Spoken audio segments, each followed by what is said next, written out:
అందరికీ కూడా శుభాశీస్సులండి. కన్యా రాశి వారికి ఈ శ్రావణ మాసం అంతా కూడా ఎలా ఉండబోతుంది అనే విషయాలు మనం తెలుసుకుందాం. సౌత్ ఇండియా సర్వాధికారి యూట్యూబ్ ఛానల్ని అందరూ కూడా సబ్స్క్రైబ్ చేసుకోండి, షేర్ చేయండి. ఎందుకంటే ఇందులో ఒక్కొక్క మంత్రం, ఈ మంత్రమే మన జీవనాధారం. ఇది విశ్వం యొక్క శబ్దధ్వని, దానే మంత్రం. ఈ యొక్క మంత్రం మనకు ఎంతో రక్షణ వలయంగా ఉపయోగపడుతుంది. కష్టకాలంలో మనకు తోడుగా, నీడగా, మనకు సకల సుఖాలని, సకల భోగాలని ప్రసాదిస్తుందన్నమాట. అన్నిటినీ ప్రసాదించేదే సర్వశక్తివంతమైనది విశ్వం యొక్క యూనివర్సల్ యొక్క శబ్దధ్వని మంత్రం. అదే ప్రాణం, అదే జీవం, అదే రూపం కూడా. మొత్తం మీద ఏది ఏమైనా కన్యా రాశి వారికి ఈ శ్రావణ మాసం గ్రహాల యొక్క అనుకూలత లేదన్నమాట. అందువల్ల ప్రతిదీ కూడాను ప్రతిబంధకంగా ఉంటూ ఉంటుంది. ఏ పని వీళ్ళు కూడా కన్యా రాశి వాళ్ళు ఏ పని మొదలుపెట్టినా కూడా ఆటంకాలు ఎదురవుతూ ఉంటాయి. కలిసి రాకపోవడము, ఒకవేళ ఏదైనా ప్రారంభం చేసినా కూడా నష్టాలు జరగడము, ఆర్థిక పరమైనటువంటి నష్టాలు, ఆ ప్రారంభం చేసిన వ్యాపారాలు మధ్యలోనే వదిలివేయాల్సింది పరిస్థితి వస్తుంది. లేదంటే కలిసి రాక ఆర్థికపరమైనటువంటి అప్పులు అధికంగా అయ్యే అవకాశాలు కూడా కనపడుతున్నాయి. అందుకనేసి ఈ కన్యా రాశి వారు ఈ శ్రావణ మాసంలో నూతన వ్యాపారాల్ని, నూతనంగా ప్రారంభించబోయే వ్యాపారాల్ని కొంచెం తెలివిగా, జాగ్రత్తగా నడుచుకోవాలి. వీలైనంత వరకు చేయకపోవడం మంచిది. ఈ మాసంలో తదుపరి చేయవచ్చు, తర్వాత మాసాలలో చేసుకోవచ్చు. ఈ మాసంలో గ్రహాల యొక్క దృష్టి దోషం వల్ల ఆర్థికపరమైనటువంటి నష్టాలు ఒకటి, తర్వాత వివాదాలు కలిగే అవకాశం ఉంది. కాబట్టి డబ్బుపాటికి డబ్బు పోతుంది. మళ్ళీ అందరితోనూ మాట పట్టింపులు, మనశ్శాంతి లేకపోవడము, మన డబ్బు మనం పోగొట్టుకొని మళ్ళీ అందరితోనూ మాటలు పడడము అన్నట్టుగా ఈ యొక్క కన్యా రాశి వారి యొక్క సమస్యలు. అందుకనేసి నూతన వ్యాపారాలు ప్రారంభం చేసేటప్పుడు ఒక్కసారికి 2 సార్లు ఆలోచించి నిర్ణయం తీసుకొని చేయండి. తొందరపాటు పనికిరాదు. ఏదైనా సరే తెలివిగా వ్యవహరించడమే. టైం బాగలేనప్పుడు మొండిగా వ్యవహరించడం కూడా జరుగుతుంటాయి. అందుకనేసి పెద్దవారి సలహాలు తీసుకొని ఏదైనా సరే మనము తొందరపాటు పడి ఉన్న డబ్బును పోగొట్టుకొని తర్వాత ఇబ్బందులు పడితే లాభం లేదు. కన్యా రాశి వారి పరిస్థితి అలాగే కనపడుతుంది. ఈ యొక్క శ్రావణ మాసంలో వ్యాపారాలకి దూరంగా ఉండండి. ఆల్రెడీ వ్యాపారం చేస్తున్న వాళ్ళకి కూడాను కొంత స్వల్పంగా వ్యాపార లావాదేవీలు తగ్గుముఖం పట్టే అవకాశం ఉంది. అందుకనేసి వీరికి ఒక మంచి మంత్రం కూడా తెలియచేస్తాను. అన్నిటికీ కూడా బాగుంటుంది, చివరిలో చెప్తాను. అయితే ఇదొకటే కాకుండా, వ్యాపారాలే కాకుండా వీళ్ళు ప్రయాణాలు కూడా కలిసి రావు. విదేశీయాన యోగం గురించి ఆలోచించవద్దు ప్రస్తుతము. తర్వాత ప్రయత్నం చేయవచ్చు. ఈ మాసంలో మాత్రం ప్రయత్నం చేయకండి. ఉద్యోగ అవకాశాల కోసం ప్రయత్నం చేయండి. కాకపోతే కొంత ఆలస్యం జరిగే అవకాశం ఉంది, జాప్యం జరిగే అవకాశం ఉంది. ఇందులో ఉద్యోగం చేస్తూ ఉన్నటువంటి వాళ్ళకి ట్రాన్స్ఫర్లు, బదిలీలు బాగా కలిసి వస్తాయి, అనుకూలంగానే ఉన్నాయి. తర్వాత ప్రమోషన్ విషయాలలో కూడా ఈ మాసంలో అంత అనుకూలం లేదు ప్రమోషన్లు విషయంలో.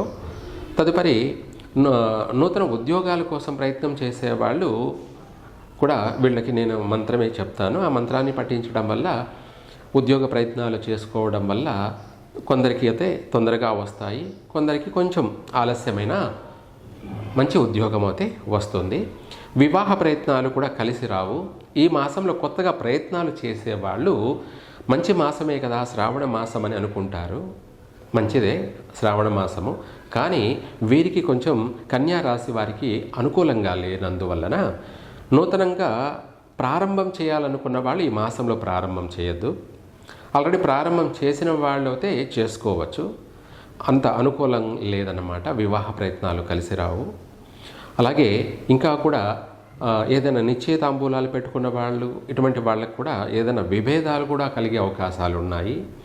దీంతోపాటు కుటుంబ సభ్యులతోనూ, బయట వాళ్ళతోనూ, ఇరుగు పొరుగు వాళ్ళతోనూ, చేసే వృత్తి వ్యాపారాలలోనూ కోపతాపాలు అధికమయ్యే అవకాశం ఉంది.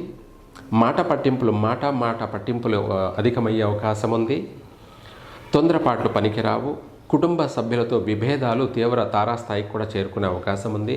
భార్యాభర్తల మధ్య అన్యోన్య సంబంధాలు కొంత విఘాతం కలిగే అవకాశం ఉంది. అంటే ఇద్దరి మధ్య వేడబాట్లు కానీ లేదా మనస్పర్ధలు కానీ, భార్యాభర్తల మధ్య కూడా గొడవలు జరిగేటువంటి ప్రభావం ఉంది. తర్వాత తల్లిదండ్రులతోనూ మనస్పర్ధలు, అన్నదమ్ములతోనూ, అక్క చెల్లెలతోనూ, లేదంటే కన్న పిల్లలతోనూ కూడాను మాట పడేటువంటి ప్రభావం ఉంది. కాబట్టి వీటన్నింటి తలుచుకొని మనం భయపడాల్సిన అవసరం లేదు. కాలమే అన్నిటికీ సమాధానం చెప్తుంది అన్నట్టుగా ఓర్పుగా, ఓపికగా ఉండడమే ఈ యొక్క కన్యా రాశి వారి యొక్క లక్షణం. తర్వాత నూతనంగా గృహ ప్రారంభాలు చేసేవాళ్ళు మాత్రం చేయవద్దు. గృహ ప్రవేశాలు కూడా చేయవద్దు. తర్వాత ఏదైనా సరే మంచి మాసంలో చూసుకొని ప్రారంభం చేస్తారు. వీళ్ళకి చేసినా కూడా కలిసి రాక కటకటమని అనేక అటుపోట్లు, ఒడిదుడుకులు, అనేక విఘ్నాలు కలిగే అవకాశం ఉంది. కనుక అందుకనేసి ప్రతి విషయంలో కూడాను తెలుసుకొని మరి ఏదైనా సరే చేయడం మంచిది. పెద్దల సలహా, ఒక్కొక్కసారి చిన్నవాళ్ళ సలహాలు కూడా తీసుకొని ఏ పని అయినా కూడా ప్రారంభం చేయండి, బాగుంటుంది. ఇదే కాకుండా ఆరోగ్య విషయాలలో కూడాను ఈ రాశి వారికి ఇబ్బందులు ఎదురయ్యే అవకాశం ఉంది. ఆరోగ్యపరమైనటువంటి ఒడిదుడుకులు అధికంగా ఉన్నాయి. ఆపరేషన్లు జరిగేటువంటి సమస్యలు ఉన్నాయి. కుటుంబ సభ్యులు సూతకాలు కూడా ఏర్పడే అవకాశం ఉంది.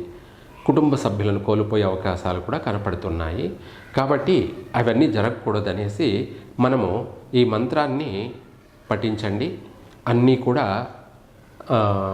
మనకు ఒక పాజిటివ్ రక్షణావలయం, అంటే ప్రకృతి యొక్క సహకారం. ప్రకృతి అంటేనే దైవం, దైవం అంటే ప్రకృతి.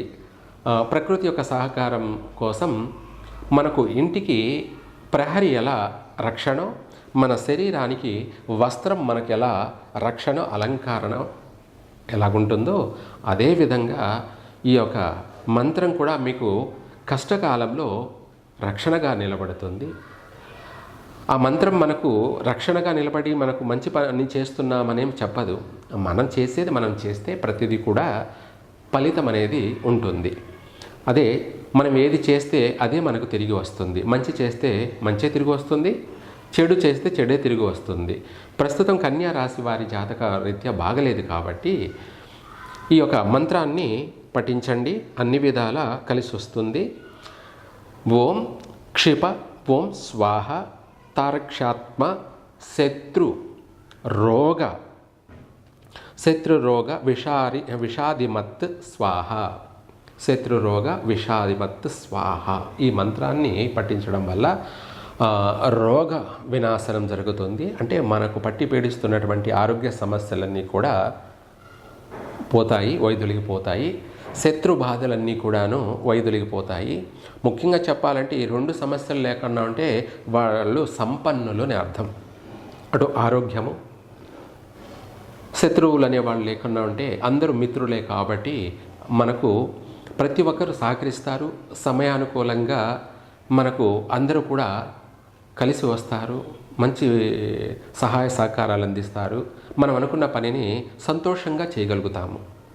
అలాగే ఆరోగ్య సమస్యలు అనేది కూడా లేకుండా పోతే దానికంటే మించిన ఆస్తి అంతస్తు ఇంకొకటి లేదు అన్నది వాస్తవం. ఆరోగ్యంగా బాగుండాలి, అలాగే శత్రు వినాశనం జరగాలి, ఆర్థిక పరంగా కలిసి రావాలి. వీళ్ళు అనుకున్న ప్రతి పని ఆటంకం లేకుండా దిగ్విజయంగా పూర్తి కావాలి అంటే ఈ మంత్రాన్ని ఉదయం పూట పఠించండి. సూర్యోదయానికి ముందే పఠించినట్టయితే 100% మీకు ఈ బాధలన్నీ తొలగిపోయి మీరు ఆర్థిక పరంగా అభివృద్ధి చెందుతారు. అందరి సహాయ సహకారాలు మీకు అందుతాయి. ఇంట్లో భార్యాభర్తల మధ్య సఖ్యత ఏర్పడుతుంది, కుటుంబ సభ్యులతోనూ అందరికీ సంతోషంగా గడుపుతారు. అలాగే ఆరోగ్య సమస్యలు కూడాను పట్టి పీడిస్తున్నటువంటి దీర్ఘకాలిక రోగాలు కూడా వైదొలిగిపోతాయి. అన్ని విధాలా మీకు మంచి జరుగుతుంది. సర్వే జన సుఖినో భవంతు.